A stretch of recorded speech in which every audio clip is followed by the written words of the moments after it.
बिस्मिल्लाहिर्रहमानिर्रहीम। अस्सलाम वालेकुम। कमर मेकन एक नई वीडियो के साथ आपसे मुखातिब हूँ। आज सुप्रीम कोर्ट में नए चीफ़ जस्टिस याहिया अफरीदी का पहला रोज़ था। उन्होंने कितने मुकदमात सुने, कितने अभी उन्होंने निपटा दिए, कितने समाअत के लिए मज़ीद वक्फ़े के बाद किए हैं, वो भी आपको बताएंगे। और बड़ी आज एक अफरीदी स्पीड हमें नज़र आई है सुप्रीम कोर्ट के अंदर। एक और तब्दीली ये नज़र आई कि हर तरफ चहचहाट थी, मुस्कुराहटें थी, लोगों के खिले हुए चेहरे थे और लोग तमाम जो है वो खुश नज़र आ रहे थे। बहुत रिलैक्स माहौल आज सुबह से अभी तक हमें जो है वो नज़र आया है, क्योंकि ये अदालती जो मामलात हैं, जो केसेस हैं, वो आज पहला दिन था चीफ़ जस्टिस याहिया अफरीदी का कोर्ट रूम नंबर 1 में, जहाँ पर पहले काजी फ़ाइज़ ईसा बैठा करते थे। आज उन्होंने कितने मुकदमात सुने, उनका क्या स्टेटस है, और जो उसके अंदर एक बड़ी चीज़ आज क्या जो तब्दीली नज़र आई वो आपके सामने ज़रूर हम रखेंगे। उसके बाद इस्लामाबाद हाई कोर्ट में 190 मिलियन पाउंड केस जो है समाअत के लिए दोबारा कल के लिए मुकर्रर हो चुका है, और आज अडयाला जेल के अंदर इसकी समाअत इस वक्त जब हम बात कर रहे हैं जारी है। अब इसका क्या स्टेटस है? 2 जगह पर एक केस सुना जा रहा है। अब इस्लामाबाद हाई कोर्ट के अंदर बेसिकली बरीयत की दरख्वास्त दायर की गई है, और ट्रायल कोर्ट में तो जाहिर है फिर नीचे अडयाला जेल के अंदर जो समाअत हो रही है वहाँ पर ट्रायल हो रहा है 190 मिलियन पाउंड केस का। लेकिन उसमें भी अहम डेवलपमेंट्स हैं, बहुत अहम डेवलपमेंट्स हैं, जिनका ताल्लुक बुशरा बीबी की रिहाई से भी है। और आइंदा आने वाले दिनों में इमरान खान की रिहाई, जो सबसे बड़ी ख़बर होगी पूरी दुनिया के लिए शायद, कि इमरान खान की रिहाई की ख़बरें भी जो हैं अब गर्दिश कर रही हैं, और इस केस का उसके साथ डायरेक्टली किस तरह से ताल्लुक़ है वो भी आपके सामने रखूँगा, और क्या अपडेट्स उसमें हो सकती हैं। और तीसरी एक और चीज़ आखिर पर हम डिस्कस करेंगे कि एसपी सिक्योरिटी सुप्रीम कोर्ट को तब्दील किया गया, जिसके पीछे एक बताया जाता है कि चीफ़ जस्टिस ने नमाज़ पढ़ी, और नमाज़ पढ़ के जैसे उन्होंने सलाम फेरा तो किसी डिजिटल मीडिया के लड़के ने उनकी तस्वीर बनाई। इसमें कितनी सदाकत है, और उसकी वजह से क्या एसपी सिक्योरिटी इस तरह से तब्दील हो सकते हैं, जबकि उसका लड़के का मौक़िफ़ लेने के बाद जो उसका मौक़िफ़ है वो भी आपके सामने ज़रूर रखेंगे। एक सीनियर सहाफ़ी हैं हमारे सुप्रीम कोर्ट के, रिपोर्टर हैं, उन्होंने एक ट्वीट किया था और उसकी में उन्होंने कुछ मालूमात बताई थी, और जिनमें कोई सदाकत इस तरह से नज़र नहीं आती, क्योंकि लड़के का जो मौक़िफ़ है वो टोटली उससे डिफरेंट है। और दूसरी तरफ पुलिस का भी ज़ाहिर है एक मौक़िफ़ है, लेकिन पुलिस क्या कर सकती है कि वो सिक्योरिटी कैमराज़ की तमाम रिकॉर्डिंग्स देखकर आसानी से फ़ैसला कर सकती है, आसानी से तमाम हकीकत आश्कार कर सकती है कि क्या वहाँ पर तस्वीर बनी गई है या नहीं बनाएगी। सबसे पहले इसी पर बात कर लेते हैं। मामला कुछ यूँ है कि चीफ़ जस्टिस याहिया अफरीदी के चीफ़ जस्टिस बनने के बाद वो नमाज़ पढ़ने के लिए आए, तो उस रोज़ जिस दिन उन्होंने हल्फ उठाया, ज़ोहर की नमाज़ उन्होंने अपनी सुप्रीम कोर्ट की मस्जिद में जब पढ़ी, तो उस ट्वीट के मुताबिक जो पहले एक सीनियर सहाफ़ी की तरफ से ट्वीट किया गया वो आपके सामने रख देता हूँ।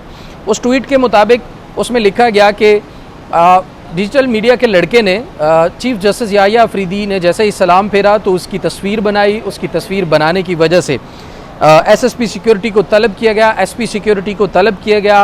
वो सुप्रीम कोर्ट में मौजूद नहीं थे, किसी मीटिंग के लिए बाहर थे।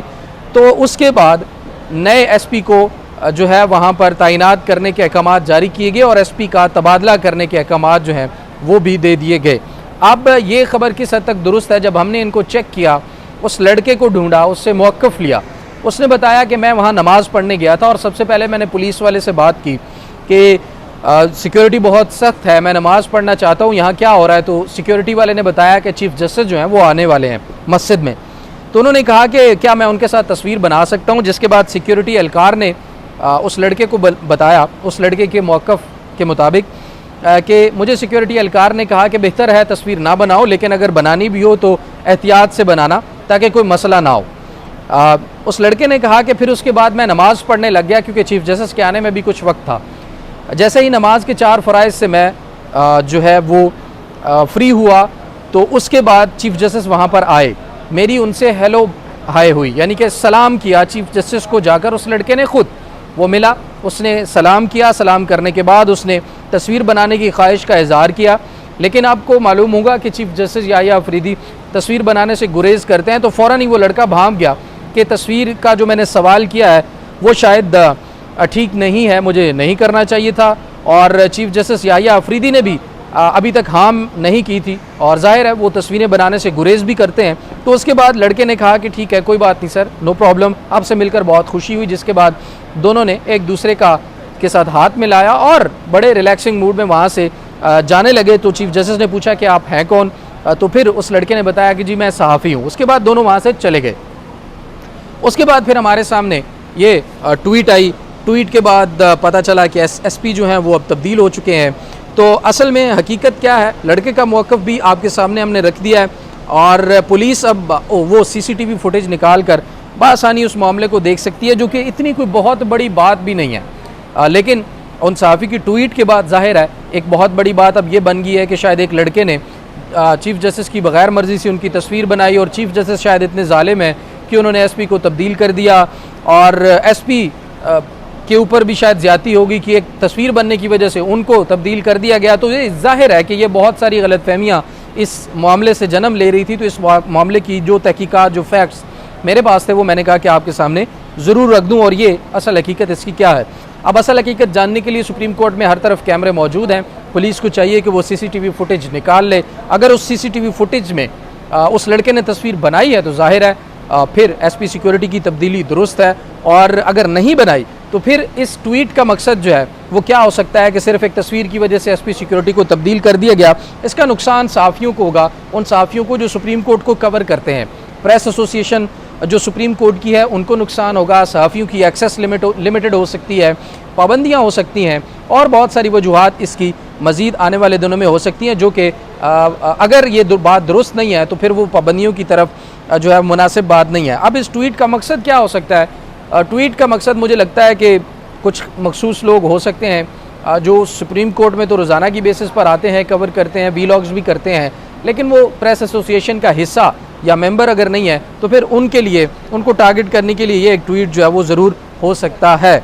बहरहाल ये क्या, इस मामले की मज़ीद हकीकत क्या है वो तो पुलिस सीसीटीवी निकाल कर उसमें से मज़ीद सच्चाई क्या है उसको बेहतर तरीके से बता सकती है। लेकिन लड़के का मौक़िफ़ ये है कि मैंने कोई तस्वीर नहीं बनाई, ना ही मैंने तस्वीर बनाई, ना ही मैंने किसी किस्म का और वहाँ पर कोई ऐसा काम किया जिससे ये हो। हालांकि जबकि उसने चीफ़ जस्टिस काजी फाइज़ से तस्वीर बनाने के लिए इजाज़त ज़रूर तलब की थी, जिसे बाद में उसने खुद ही जो है वो मुनासिब समझा और उससे बाज रहा और तस्वीर बनाने का दोबारा से इसरार नहीं किया। और हमें पता भी है कि चीफ़ जस्टिस या अफरीदी तस्वीरें बनाने से कुछ ज़्यादा उसमें इंटरेस्टेड नहीं रहते, वो अवॉइड करते हैं। तो वो एक मुनासिब तरीके से बात ख़त्म हो गई थी। लेकिन चूँकि अब ये बात डिस्कस हो रही है तो इसकी जो वजाहत या जो फैक्ट्स हैं उनको मज़ीद वाज़े करना मैंने कहा कि चले आपके सामने ये भी कर दें। अच्छा, उसके बाद जनाब आज हम बात करते हैं चीफ़ जस्टिस याहिया अफरीदी साहब ने आज सुप्रीम कोर्ट में पहला दिन गुजारा। पहले दिन में उन्होंने आज 30 मुकदमात सुने और आज एक जो हैरान कुन बात ये थी कि 8 के 8 कमरे अदालत सुप्रीम कोर्ट के एक्टिव थे, 8 के अंदर जजेस बैठे थे और हर कोर्ट रूम के अंदर 1 से लेकर 8 तक, कोर्ट रूम 1 से लेकर जिसमें चीफ जस्टिस बैठते हैं और 8 जिसमें एडहॉक जजेस बैठते हैं, वहाँ तक तमाम के तमाम कमरा अदालतों में 30-30 केसेस मुकर्रर थे।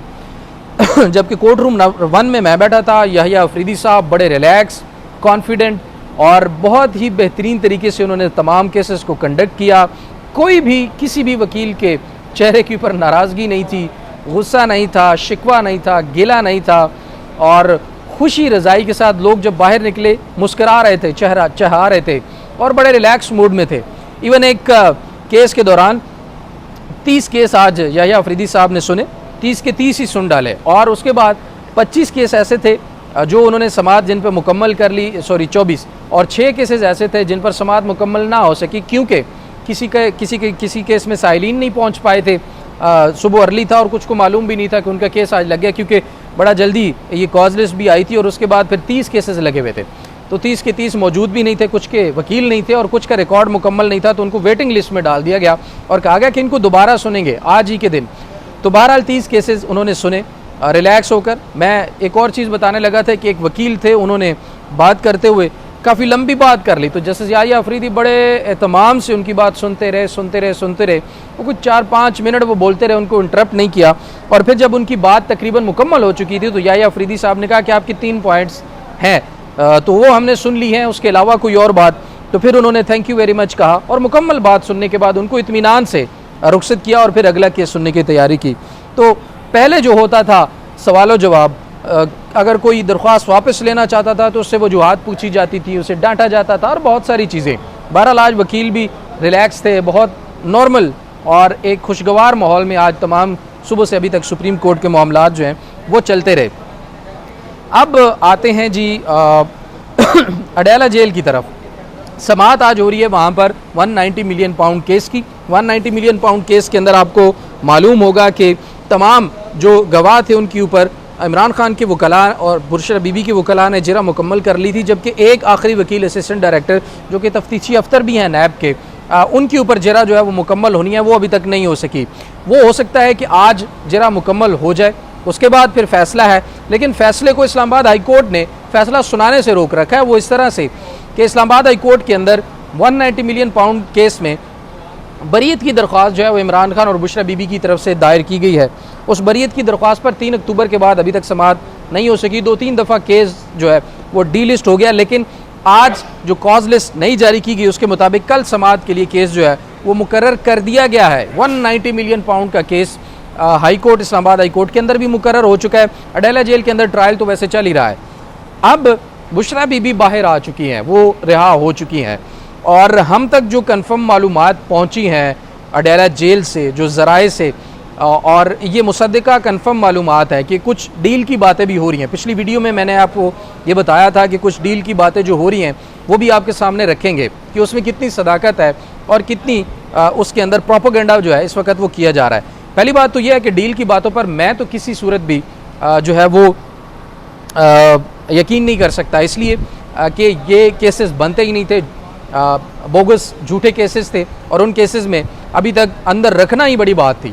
तो एक प्रॉपर लीगल बैटल लड़ने के बाद जो है बुशरा बीबी बाहर आई हैं और इमरान खान की बहनें भी ज़ाहिर है वो एहतजाज की वजह से अंदर थी, वो भी बाहर आ गई। 26वीं तरमीम भी एक मसला थी, उसकी वजह से भी लोगों को अंदर रखना मकसूद था।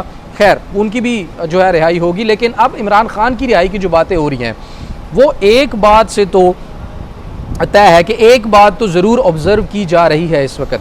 वो इस तरह से ऑब्ज़र्व की जा रही है कि बुशरा बीबी की रिहाई जो है वो मुझे ज़ाती तौर पर लगता है कि कॉन्फिडेंस बिल्डिंग के लिए जो है उनके ऊपर क्या कोई नया केस जो है वो नहीं बनाया गया।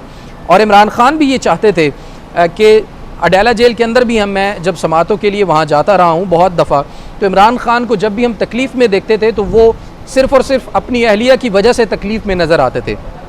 उन्हें अपनी कोई ख़ास इतनी फ़िक्र नहीं होती थी। वो कहते थे मैं किसी सूरत भी इनसे डरने घबराने वाला नहीं हूँ, लेकिन मेरी बीवी को, बुशरा बीबी को बेगुनाह, बग़ैर किसी वजह के, बग़ैर कसूर के, सियासी मुखालफत की वजह से उनको अंदर रखा गया, उनको ज़रूर रिहा होना चाहिए। तो ये उनका मुतालबा पहले दिन से था। तो मुझे लगता है कि अब ये कॉन्फिडेंस बिल्ड करने के लिए जो है वो एक अच्छा जेस्चर मैं ज़रूर कहूँगा इसको कि वो दिया गया है और ये कहा गया है कि चले जी हम कोई नया केस नहीं बनाते और बुशरा बीबी की रिहाई भी अब हो चुकी है। दूसरी तरफ अब इमरान खान को शायद ये कहा जाए कि आप खामोश रहें, कम से कम हमें थोड़ा वक्त दें। एक चीज़ जो और मुसद्दिका ज़राए से हमें कन्फर्म हुई कि जो आपस में डायलॉग्स हुए हैं अभी तक, उसमें मामला एक जगह पर अटका हुआ है और वो है री इलेक्शन। यानी कि इमरान खान का इस वक्त ये मौक़िफ़ है कि भाई आप दोबारा इलेक्शन करवा दें तो मामला ख़त्म हो जाएगा। लेकिन दूसरी तरफ ताकतवर हल्के और इस्टेब्लिशमेंट समेत हुकूमत, वो सब ये कह रहे हैं कि भाई 5 साल इस हुकूमत को चलने दिया जाए। अब यहाँ पर डेडलॉक बरकरार है। पहले इमरान खान ने कहा था कि मेरा मैंडेट वापस करो, लेकिन अब वो ये कह रहे हैं कि री इलेक्शन होने चाहिए। मुल्क के अंदर दोबारा, पूरे मुल्क के अंदर दोबारा इंतखाबात करवाएं, साफ शफाफ इंतखाबात, और उसके बाद फिर जो हुकूमत आए वो फिर आगे के मामलात को देखे। तो यहाँ पर इस वक्त हमारे ज़राए के मुताबिक डेडलॉक है और मामलात आगे नहीं बढ़ पा रहे। लेकिन हुकूमत के ऊपर, इस्टेब्लिशमेंट के ऊपर इंटरनेशनल प्रेशर भी इतना है कि उनको इस चीज़ को मज़ीद सस्टेन करके रखना मुश्किल हो रहा है। तो वो शायद अपनी तरफ से इमरान खान को एक कॉन्फिडेंस बिल्डिंग मेजरमेंट के तौर पर बुशरा बीबी की जो मज़ीद केसेस में किसी किस्म की कन्विक्शन वगैरह अभी तक नहीं हुई, तो उन्होंने उनकी रिहाई में कोई रोड़े जो है वो नहीं अटकाए और इस्लामाबाद हाई कोर्ट ने उनको ज़मानत बहरहाल मेरिट पर दी है। नए केसेस ना बनाने की अगर हम बात करें तो फिर ये एक ज़रूर हुकूमत की तरफ जाता है कि कोई किसी नए केस में उनको जो है वो गिरफ़्तार नहीं किया। नया केस भी क्या बनाना था भाई, पहले कितने केसेस हैं, आप दहशतगर्दी के मुकदमात बना चुके हैं, आप नैब के मुकदमात बना चुके हैं, दो बार दो तीन रेफरेंसेस बना चुके हैं, फौजदारी केसेस में डाल चुके हैं, दहशतगर्दी के मुकदमात आपके सामने रखे, इद्दत का केस घटिया तरीन केस आप लोगों ने बनाया, तो और रहता क्या था, और कुछ बना भी नहीं सकते थे। लेकिन ये कॉन्फिडेंस बिल्डिंग मेजरमेंट ज़रूर है, और अब ये इशारा दिया गया है इमरान खान को कि भाई अगर आप आगे बढ़ें, आप मुज़ाकरात के लिए बैठें, आप हमारे साथ आगे चलें, तो हम भी आप के ख़िलाफ़ जो सख्तियाँ उनको कम कर सकते हैं। लेकिन दूसरी तरफ ये भी महसूस हो रहा है अगर ये इमरान खान ने बात मज़ीद आगे ना मानी, अब ये इमरान खान पर डिपेंड करता है कि वो किन मामलात पर उनसे मज़ीद मुज़ाकरात करते हैं। लेकिन अगर वो मुज़ाकरात नहीं करते तो फिर हो क्या सकता है, फिर 190 मिलियन पाउंड केस में अभी तक फ़ैसला नहीं आया, उसका फ़ैसला आ जाता है इमरान खान और बुशरा बीबी के ख़िलाफ़, तो बुशरा बीबी दोबारा अरेस्ट भी हो सकती हैं। और अगर ये बात आगे बढ़ती है, कुछ मुफाहमत की तरफ आती है, या कुछ कहीं पे जो डेडलॉक इस वक्त बरकरार है इलेक्शन का, और दूसरी तरफ 5 साल पूरे करने की बात हो रही है, तो अगर इसमें कोई तीसरा रास्ता निकलता है तो फिर हमें ये नज़र आ रहा है कि बहुत जल्द इमरान खान साहब भी जो हैं वो जेल से बाहर नज़र आएंगे।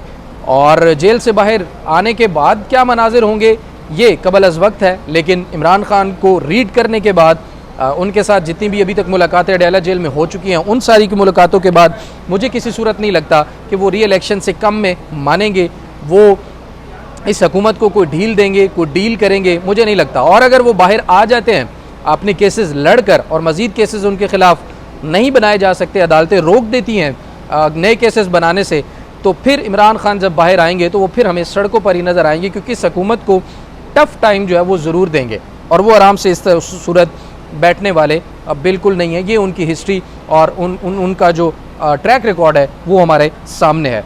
तो देखते हैं कि मामलात किस तरफ जाते हैं। अभी तक के लिए इतना ही, इजाज़त दीजिए, अल्लाह ने के बाद।